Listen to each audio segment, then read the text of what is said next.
Bacaan dari Kisah Para Rasul. Ketika pecah penganiayaan terhadap jemaat, hati Paulus berkobar-kobar untuk mengancam dan membunuh murid-murid Tuhan. Ia menghadap imam besar dan meminta surat kuasa daripadanya untuk dibawa kepada majelis-majelis Yahudi di Damsyik, supaya jika ia menemukan laki-laki atau perempuan yang mengikuti jalan Tuhan, ia menangkap mereka dan membawa mereka ke Yerusalem. Dalam perjalanannya ke Damsyik, ketika ia sudah dekat kota itu, tiba-tiba cahaya memancar dari langit mengelilingi dia. Ia rebah ke tanah, dan kedengaranlah olehnya suatu suara yang berkata kepadanya, "Saulus, Saulus, mengapa engkau menganiaya aku?" Jawab Saulus, "Siapakah engkau, Tuhan?" Katanya, "Akulah Yesus yang kau aniaya itu. Tetapi bangunlah dan pergilah ke dalam kota. Di sana akan dikatakan kepadamu apa yang harus kau perbuat." Maka termangu-mangulah teman seperjalanannya, karena mereka memang mendengar suara itu, tetapi tidak melihat seorang jua pun. Saulus bangun dan berdiri, lalu membuka matanya, tetapi ia tidak dapat melihat apa-apa. Teman-temannya harus menuntun dia masuk ke Damsyik. 3 hari lamanya Saulus tidak dapat melihat, dan 3 hari lamanya ia tidak makan dan minum. Di Damsyik ada seorang murid Tuhan bernama Ananias. Firman Tuhan kepadanya dalam suatu penglihatan. "Ananias," jawabnya, "Ini aku, Tuhan." Firman Tuhan, "Pergilah ke jalan yang bernama Jalan Lurus, dan carilah di rumah Yudas seorang dari Tarsus yang bernama Saulus. Ia sekarang berdoa, dan dalam suatu penglihatan ia melihat bahwa seorang yang bernama Ananias masuk ke dalam dan menumpangkan tangannya ke atasnya, supaya ia dapat melihat lagi." Jawab Ananias, "Tuhan, dari banyak orang telah kudengar tentang orang itu, betapa banyak kejahatan yang dilakukannya terhadap orang-orang kudus-Mu di Yerusalem. Dan ia datang kemari dengan kuasa penuh dari imam-imam kepala untuk menangkap semua orang yang memanggil nama-Mu. Tetapi firman Tuhan kepadanya, Pergilah, sebab orang ini adalah alat pilihan bagiku untuk memberitakan nama-Ku kepada bangsa-bangsa lain, kepada raja-raja dan orang-orang Israel. Aku sendiri akan menunjukkan kepadanya betapa banyak penderitaan yang harus ia tanggung oleh karena nama-Ku."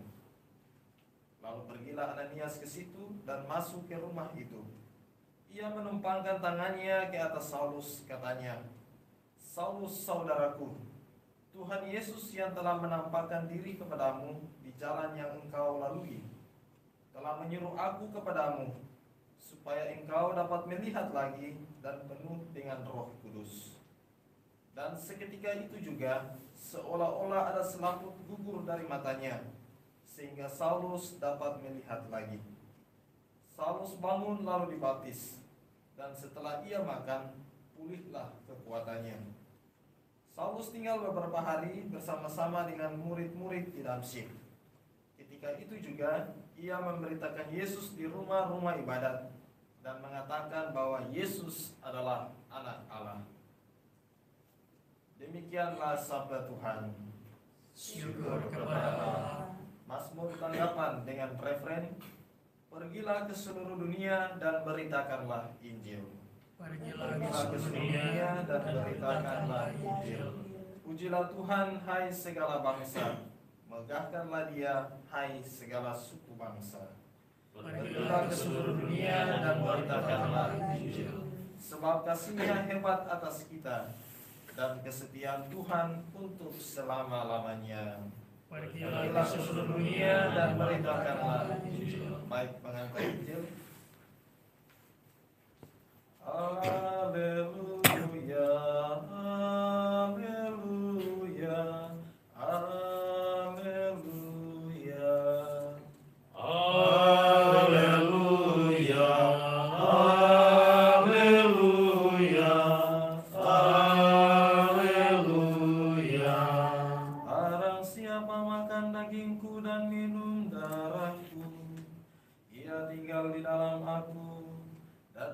di dalam Dia sabda Tuhan.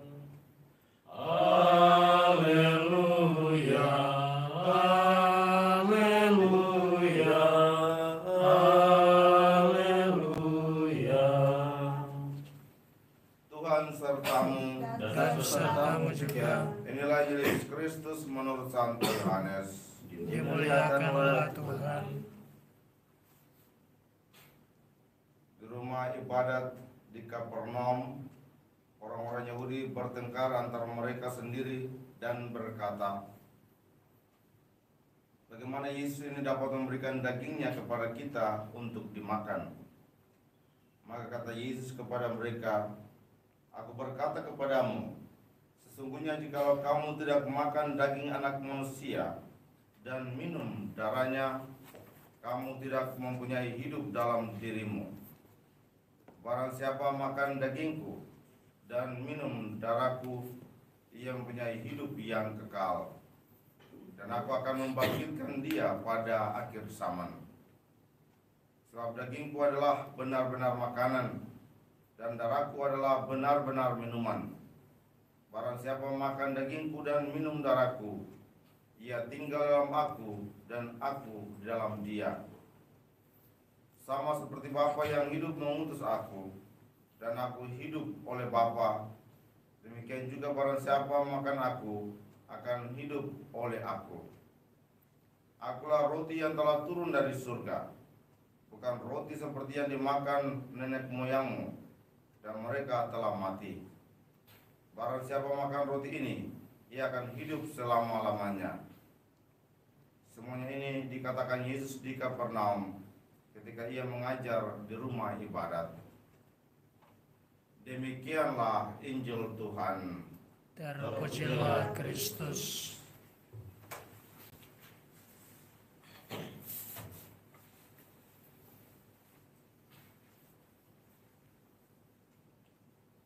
Konfrater, saudara-saudara yang terkasih dalam Tuhan kita Yesus Kristus, dalam bacaan pertama tadi dikatakan ketika Ananias mengatakan bahwa Saulus ini orang berdosa dan menjadi ancaman bagi jemaat umat yang percaya pada Kristus, justru Yesus dalam penampakan itu kepada Ananias menjawab, sebab orang ini adalah alat pilihan bagiku untuk memberitakan namaku kepada bangsa-bangsa lain, kepada raja-raja dan orang-orang Israel. Saulus dan Paulus menjadi alat pilihan dari Tuhan sendiri untuk mewartakan Injil kepada bangsa-bangsa lain. Dan bila melihat latar belakang kehidupannya yang menjadi, dikatakan oleh Ananias, menjadi pendosa, melakukan tindakan jahat yang besar kepada jemaat, justru harusnya secara manusiawi tidak layak menjadi alat pilihan Tuhan untuk melaksanakan karya-karya ini. Tapi inilah misteri dari Allah sendiri, misteri ilahi dan karya belas kasih Allah kepada setiap orang pilihannya. Bila dia mau, maka pasti dia akan memilih dan melaksanakannya.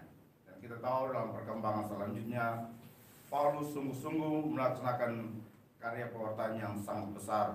Dia menjadi salah satu rasul yang besar dalam gereja Katolik, dalam gereja Kristen, para pengikut Kristus. Dari sini kita belajar bahwa untuk orang-orang pilihan Tuhan itu tidak harus ini orang saleh sekali baru terpilih untuk menjadi karya belas kasih Tuhan. Tapi orang-orang yang dipilih sesuai dengan keinginan Tuhan, nanti Tuhanlah yang membentuk mereka.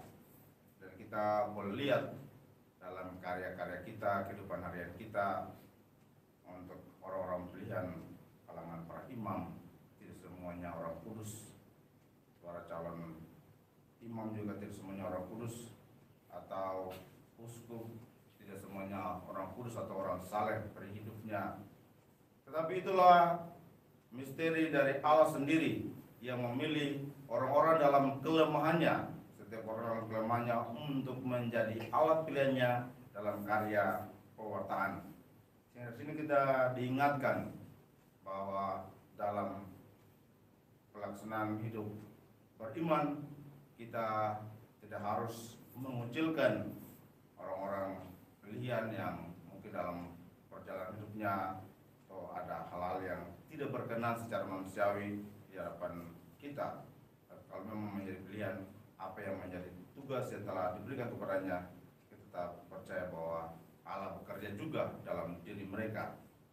Selain itu juga kita sebagai orang-orang yang dipilih Tuhan untuk melaksanakan tugas-tugas khusus ini, kita diteguhkan bahwa walaupun kita ada kelemahan, kita telah dipilih oleh Tuhan, dipanggil oleh Tuhan untuk melaksanakan karya-karya tugas khusus ini, sehingga kita tetap dalam semangat untuk melaksanakan tugas-tugas ini, tidak perlu minder, tapi tetap dengan rendah hati, percaya pada Tuhan, percaya pada karya belas kasih Tuhan, untuk terus dengan penuh semangat melaksanakan karya-karya kita. Dan yang ketiga, dalam kehidupan bermasyarakat, bahwa gereja ditindas, gereja dianiaya, umat-umat ditindas, dianiaya, kita tidak perlu cemas dan kita tidak perlu melakukan karya perlawanan dan kegiatan-kegiatan kekerasan, tetapi kita percaya kita tetap melaksanakan ketaatan kita pada Tuhan. Nanti Tuhan sajalah yang berkarya untuk mengatasi penindasan-penindasan dan penganiayaan itu. Bisa saja bahwa Tuhan justru akan mengubah orang-orang yang melakukan penindasan pada gereja itu menjadi alat-alat pilihan Tuhan.